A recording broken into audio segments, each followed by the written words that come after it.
नमस्कार. मास्टर रेसिपीजमध्ये सगळ्यांचं मनापासून स्वागत. काही काही गोष्टी अशा असतात की त्या आपल्याला साध्यासुध्या वाटतात, म्हणून आपण त्याच्याकडे जास्त लक्ष देत नाही. पण बाहेरच्या लोकांना त्याचं खूप अप्रूप असतं, खूप महत्त्व असं वाटतं. आणि ते केव्हा कळतं, जेव्हा बाहेरचे लोक आपल्याला काहीतरी कान उघडणी करतात तेव्हा. आता या मॅडम बघा काय म्हणतात. हाय. आजकाल या धकाधकीच्या जीवनात आपण खूप म्हणजे कामानिमित्ताने प्रवास करत असतो किंवा सुट्ट्यांसाठी आपण खूप लांब लांब सुट्ट्यांवरती जातो, प्रवास करतो.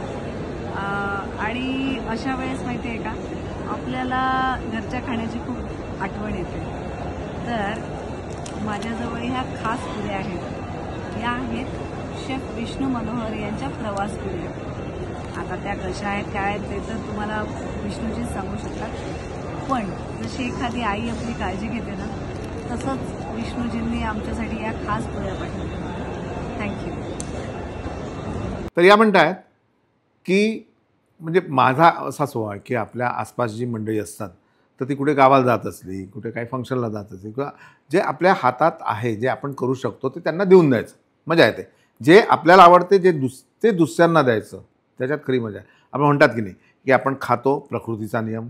भूक नसताना खातो, ही विकृती. पण आपल्याला भूक लागली असताना आपण दुसऱ्याला देतो, ही आपली संस्कृती. आणि अशा संस्कृतीतून आपण सगळी मंडळी घडत आलो, म्हणून मी खारी पुरी बनवून त्यांना दिली आणि त्यांनी त्याचं नाव ठेवलं प्रवासी पुरी. चला, ही प्रवासी पुरी 8-10 दिवस टिकते, अप्रतिम लागते आणि घरचं खाल्ल्याचं समाधान मिळतं. सुरुवात करू. साधारण 2 वाट्या कणिक आपण घेतो आहे. हिरवी मिरची, 10-12 लसणाच्या पाकळ्या, थोडं जिरं, याला आपण ठेचून घेऊ. नंतर यामध्ये थोडंसं हिंग, एक अर्धा चमचा आमचूर पावडर, थोडीशी हळद, चवीनुसार मीठ आणि चटणी, बारीक चिरलेली कोथिंबीर. आणि हे पहिले सगळं एकत्र करायचं. हात स्वच्छ धुवून घ्यायचे आणि नंतर यामध्ये थोडं तेल आपल्याला घालायचं, खूप जास्त नाही. Yes, that's it.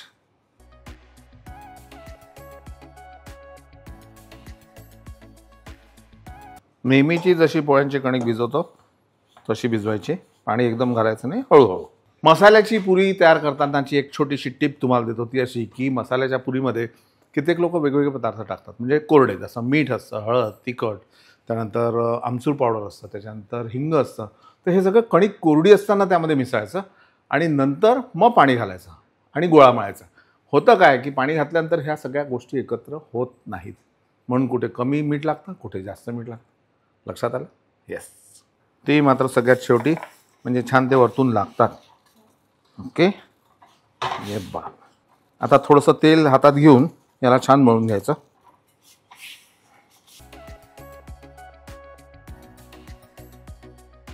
आणि 5 ते 10 मिनिटाला ठेवू, तोपर्यंत तेल तापेल. आणि कुठलाही पदार्थ तळण्यापूर्वी आपण काय वापरतो सांगायची गरज आहे? मुळीच नाही, पण तरी सांगतो. Fry powder.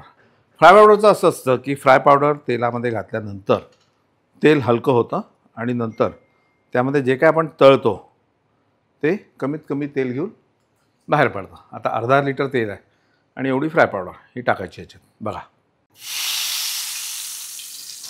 याच्यात टाकल्यानंतर याला छान असं एकत्र करायचं. आणि यामध्ये बिनधास्तपणे कुठलाही पदार्थ तुम्ही तळा, कमीत कमी तेल घेऊन तो बाहेर येईल.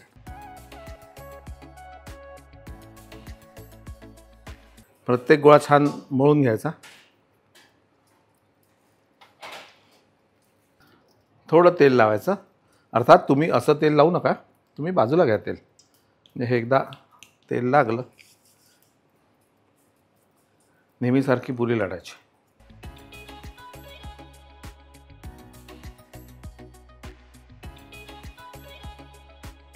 याचं तेल जे आहे ते खूप जास्त तापवायचं नाही. एक पुरी तळायची नाही, 2-3 पुऱ्या एकत्र लाटायच्या आणि त्या तळायच्या. कबूल? पुऱ्या लाटून घेतो.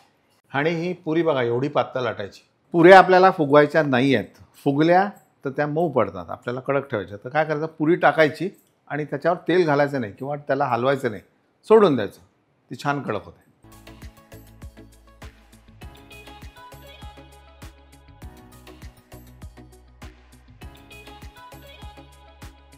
याला सोडून द्यायचं, यांना हलवायचं नाही.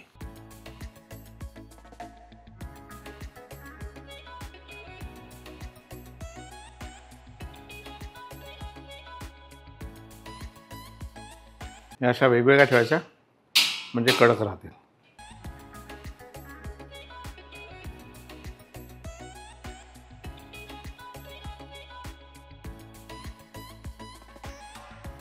तर विष्णूजींच्या प्रवासी पुऱ्या तयार झाल्या. आता विष्णूजी प्रवासाला जातील, पण त्याआधी चव आणि कडकपणा असा असतो. मी काही बोलायची गरजच नाही.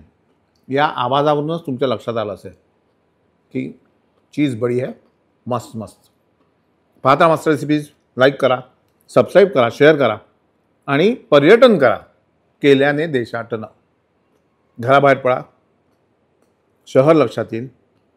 शहराबाहेर पडा, देश लक्षात येईल. देशाबाहेर पडा, जग लक्षात येईल. नमस्कार.